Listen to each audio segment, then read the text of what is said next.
म्हणजे पीटीत आहे ना आपल्या तिथं दिसलंच पाहिजे दादाला. आणि दादानी कायम 5 वर्ष दादा ती कधी इलेक्शनला उभं होतं 84 साली भवानीनगर कारखान्याला आणि दादा 35 मतांनी त्या ठिकाणी तिथे निवडून आणि एका पेटीत दादाला 750 का किती मतं पडली होती. विरोध पार्टीला फक्त 24 मतं पडली. दादा दरवर्षी भवानीनगरच्या कारखान्याच्या निवडणुकीमध्ये याचं त्या गावाचं गंडेवाडीचं नाव येतं. तसं आपल्याला झाडवाडीचं नाव ही कारखान्याच्या निवडणुकीमध्ये प्रत्येकाने घेतलं पाहिजे.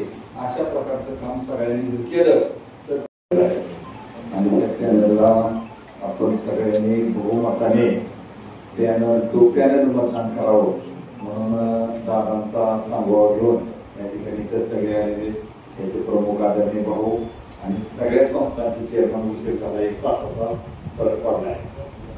आणि तुम्ही सगळे सरपंच असतील, सोसायटीचे सगळे असतील, सगळे सभासद असतील, गावातले सगळे आजी माजी पदाधिकारी, बरेच सगळे ज्येष्ठ मंडळी आणि उपस्थित सगळेच मान्यवर.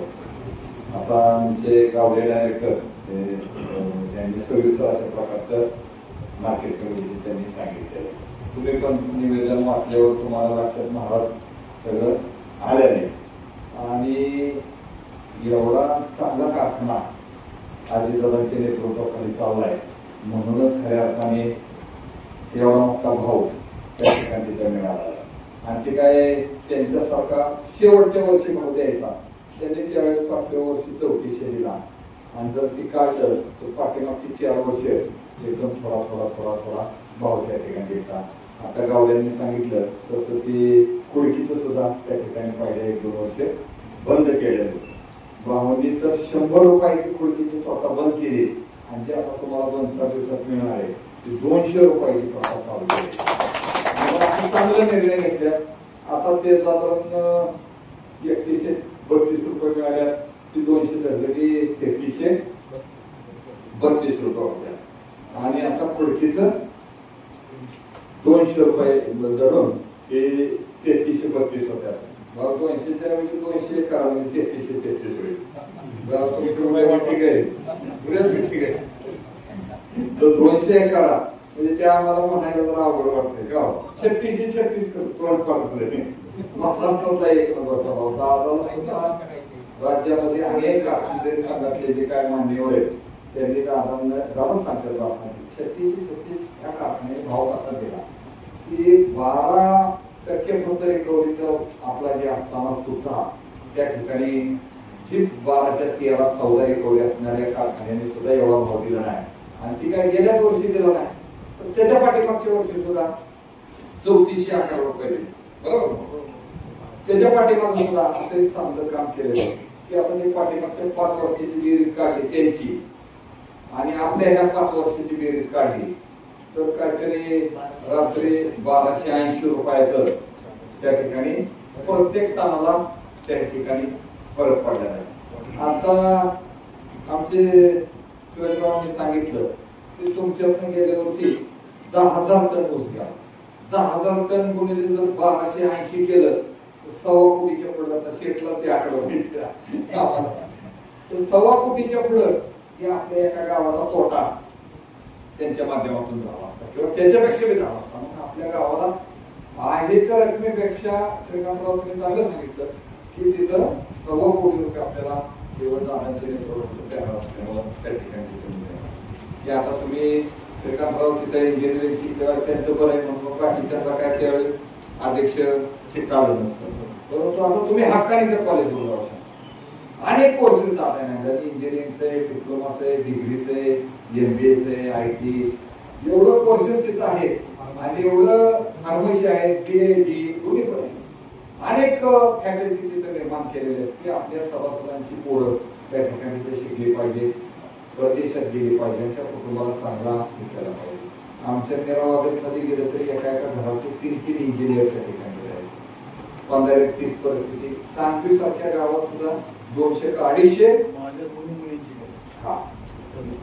तुम्ही डायरेक्टर होता आणि तुम्ही सभासद होता तुम्हाला सुद्धा आमच्याकडे सुद्धा आमच्याकडे ज्यावेळेस अशीच परिस्थिती सोमेश्वरला आमच्या निवडणुकीमध्ये एकच भाग चालू की आपल्याला कॉलेज पाहिजे. आता जसं सोमेश्वर माळेगाव मी केलेले तसं सुद्धा सोमेश्वरने आता तशा प्रकारचे सगळे कॉलेज केलेले. आता तिथं पण दादांनी मदत केलेली. तुम्हाला पण इथं तुमच्यातलं काय कामाचं कृत्य न करता दादांनी सुद्धा सगळे असले रस्ते बिस्ते सगळे चकाचक करून दिलेले. आणि अजून दादांनी की भवानीनगरच्या इलेक्शनला दादांनी सांगितलं 25 कोटी रुपये इथे व्हाईस चेअरमन आहे की तुम्हाला CSR फंडातून त्या ठिकाणी आपण कसं CSR फंडातून सगळं ओढ बिड बांधारं बिंधारं पार GSTच्या स्टॉप सहित सगळं आपण केलं.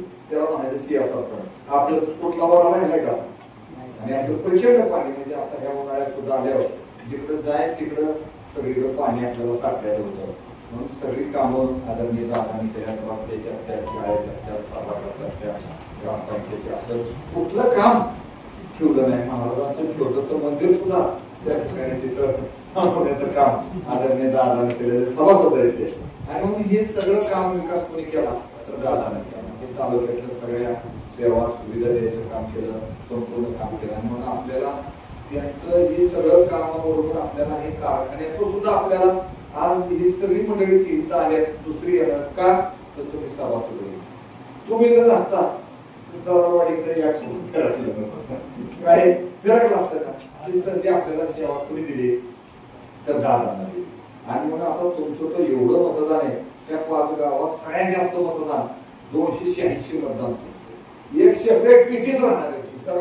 20 शिक्का मारायचे भाऊ 20 शिक्का मारायचे म्हणजे एक सेपरेट पीटीच करावं लागणार आहे. आणि कोण निवडणुकीला कोणी असला तरी त्याला सेपरेट पीटीच तुमच्या गावासाठी स्वतंत्र करावं लागेल. कारण 20 शिक्का मारायचं आपल्याला आणि उशीर लागतो. जसं कुठलं माणूस तुम्ही काय बाहेरच्या भागात कोण आहे आपला ही बघून तुम्हाला फक्त दादाचं चिन्ह बघायचं. आपल्या निळकंठेश्वर पॅनचं चिन्ह कुठलं तेवढं बघायचंय. आणि ती मग एका पत्रिकेवर 3 असल्या पुढे 2 असेल कुठे 1 असेल जिथं जिथं आपलं चिन्ह दिसत तिथं आपल्याला शेका मारायचं. एवढं आपल्याला काम करतात. आणि तुमची पीटी ही 1 नंबर ह्या माळेगावच्या कार्यक्षेत्रामध्ये जी काय तुम्हाला खऱ्या अर्थाने संधी दादांनी जी काय आपल्याला त्या ठिकाणी विकास कामाच्या माध्यमातून कारखान्याच्या माध्यमातून किंवा भविष्यात कारखान्याचं जे आपल्याला उज्ज्वल परिपर्यंत ठेवायचं असेल आणि तिथं तुमचं हक्काचं योगदान झालं असेल तर कोणी जसं आता पहिले म्हणत होती की काय बिन पाण्याचे कुठं साखळी कुठं कुसळे कुठं काय म्हणतात जमतात तिथं गेल्या म्हणजे जरा वाढायचा. कशामुळे म्हटलं पाहिजे कीर्तीचा आकडा भुवन. आपलं काम तिथं कारकून असू द्या नाही ते शिरबाई असू द्या नाही त्या अकाउंटंट असू द्या नाही ते चेअरमन व्हाईस चेअरमन डायरेक्टर असू द्या कुणी असू द्या तिथं आपलं जर नाव देऊन तुम्हाला जर खऱ्या करण्याचं एक सगळ्यांना एकत्र येऊन कारण आपल्या काय सोसायटीची निवडणूक असते. चेअरमनची झाले का निवडणूक तुमच्या सोसायटी उद्या तुम्ही आपण सोसायटीची आता आपल्या स्थानिकला वाद असते काय आमच्या सगळे गावाची सोसायटीची चांगले तर तुम्हाला ग्रामपंचायत असतं आपलं कुठे जिल्हा परिषद असतं पंचायत समितीला असतं. परंतु ती निवडणूक ही निवडणूक वेगळी निवडणूक आहे. तिथं ही आपल्या आता तुम्हाला मी 1280 रुपयाचं सांगितलं ना अजून त्याच्यात फायनलची भर पडणार आहे. हे आपल्या प्रपंचाचा विषय. आता दुसरी पण ती काय सांगतात की आमच्या प्रपंचाचा विषय कारखाना हे काय निवडणुका आमचं तंत्र नाही आम्ही शेतकऱ्याच्या आता कशासाठी तुम्हाला माहिती दादाचं काम कसं सामान्य माणसाला ताकद द्यायची त्याच्या अडचणी दूर करायच्या त्याला आर्थिक त्रास कमी झाला पाहिजे त्याला कुठला मानसिक त्रास झाला नाही पाहिजे. दादा प्रत्येक गोष्टीत तुम्हाला त्यांचं काम कसं सगळं माहिती सेवा सुविधा न जाता त्या ठिकाणी इथं काम मंजूर होतं. आणि त्याचा आपल्याकडे इथं स्टॉप आणा आपल्याकडं कोण घेतं का 80 पण दादानी सांगितलं दरवाडी स्टॉप आणा तिथं वागळवाडीचं 80 कोण कोणाला माहिती नाही बघितलं नाही कोणी पण त्यांनी आपल्याला इथं पैसे देऊन ते आपलं स्टॉप आणा की ह्या माझ्या वाडी वस्तीचा गावचा विकास झाला पाहिजे. आणि मग कारखान्यात काय वाटलो करायचा आता येणार कसा बसवायचा आणि एवढं जर पैसे मिळत असतात तर काय चुकीचं काम झालं असेल का ते आमचं मतदारांना सांगतात किरकोळ इकडं बीडला काय तर 4 दिवस तिथं जेवलं तरी त्यातून काढायचं. कुठं मुंबईला गेलं तर भाऊ सांगतात तुम्हाला कोर्टात तर एवढ्या केसेस त्यांच्या कारखान्याच्या काय नितीन शेठ मगाशी म्हणले की 1 महिन्याला तरी 1-2 केसेस पडतात. कुठं मुंबई हायकोर्टात पडते कुठं दिल्ली सुप्रीमला पडते, पुण्याला पडते, जर कुठं साखर ऐकतात पडते तर सहकार मंत्र्याकडे पडते, सारख्या केसेस त्या ठिकाणी. त्यामुळे गाडी घोडत जावं लागतं, कारखान्याची बाजू मारावं लागते, अधिकारी जावं लागतात, डायरेक्टर जावं लागतात, परवानगी असतात. आपल्याला एक नुसतं दाखला काढायचं म्हणलं ग्रामसेवक तलाठी करतात तर आपल्याला किती त्रास होतो. आणि मग ह्या सगळ्या परवानग्या दादाच्या नावाखाली केंद्राच्या राज्याच्या अनेक परवानग्या एमएससीबीचं तर एवढं पैसे आपल्याला 6.5 रुपयांनी दादाने पैसे दिले एमएससीबी किती कोजनला, आणि शेतकऱ्याला किती शासन देत होतो 2 रुपयांनी, विचार होते 2 रुपयांनी देत होतो, आणि 2 रुपयांनी त्या ठिकाणी आपल्याला देतो किती 2 रुपये.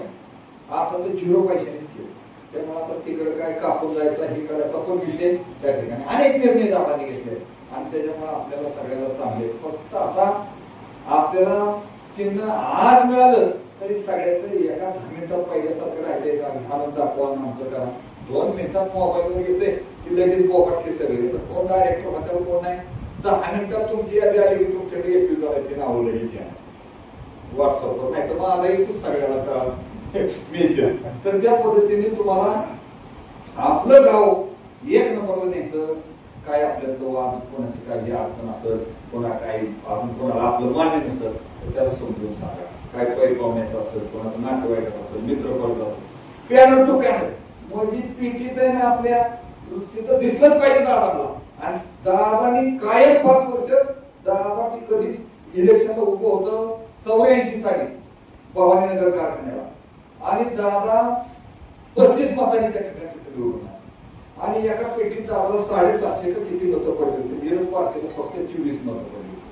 दादा दरवर्षी भवानीनगरच्या कारखान्याच्या निवडणुकीमध्ये याचं त्या गावाचं धरणेवाडीचं नाव येतं. तसं आपल्याला झाडवाडीचं नाव ही कारखान्याच्या निवडणुकीमध्ये प्रत्येकाने घेतलं पाहिजे. अशा प्रकारचं काम सगळ्यांनी जर केलं तर त्या कारखान्याच्या पुढच्या आपल्या विकासासाठी, आपल्या गावाच्या याच्यासाठी आणि सगळ्या सर्वांगीण आपल्या विकासासाठी आणि पुढच्या पिढीच्या भवितव्यासाठी ही मतदार तुमच्या दृष्टीने सगळ्यात महत्वाचं आहे. म्हणून सगळ्यांनी आदरणीय दादांच्या पाठीमागे उभं राहावं. कारण दादा स्वतः पॅनल मध्ये आणि दादाच प्रत्येक गोष्टीच्या ठिकाणी नोकर भरती असेल, कुठल्या एखादा सभासदाच्या दृष्टीने विषय असेल, कामगारांचा असेल, वाहतुकीचा असेल, ऊस तोडण्याचा असेल, सगळ्या बाबतीत दादा त्या ठिकाणी पुढे. तुमची पाण्याची अडचण होती, आता पेड टू पेड तुम्हाला आपल्याला माहिती कसा कसा त्रास होता. थोड्या दिवसात ती पण त्रास आपला संपणार नाही, कारण मला 450 कोटी रुपये दादाने त्या पाईपलाईनसाठी मंजूर केल्या. अजून काही क्षेत्र वाढवले आणि तुमची सगळी अडचण डायरेक्ट तुमच्या गावात पाणी मिळतं. तुम्ही पण इथं सगळी तेलची गावं चालू होत्या आणि तुमची अडचण जी पोलीस तुम्हाला सगळं माहिती त्यामध्ये सगळी अडचण तिथे दूर होणार आहे. आणि तुमची 25 जणांची पोलीस त्या पायपीवर 5 आळेवाडी बरोबर आहे आणि सगळं वादगर पोलीस स्टेशन प्रांताकडे पीआयकडे तुम्हाला सगळं असा टाकला थोडा असायचा ते सगळं बंद होणार आहे. 450 कोटी रुपये टाकले आणि त्याच्यामुळे तुमची ह्याच्यावर तुमची आता 286ची 500च्या पुढे सभासद होणार. म्हणून आपल्याला त्यांचा विश्वास सार्थ करण्यासाठी आपण सगळ्यांनी एक नंबरचं काम करावं एवढीच विनंती करतो. आणि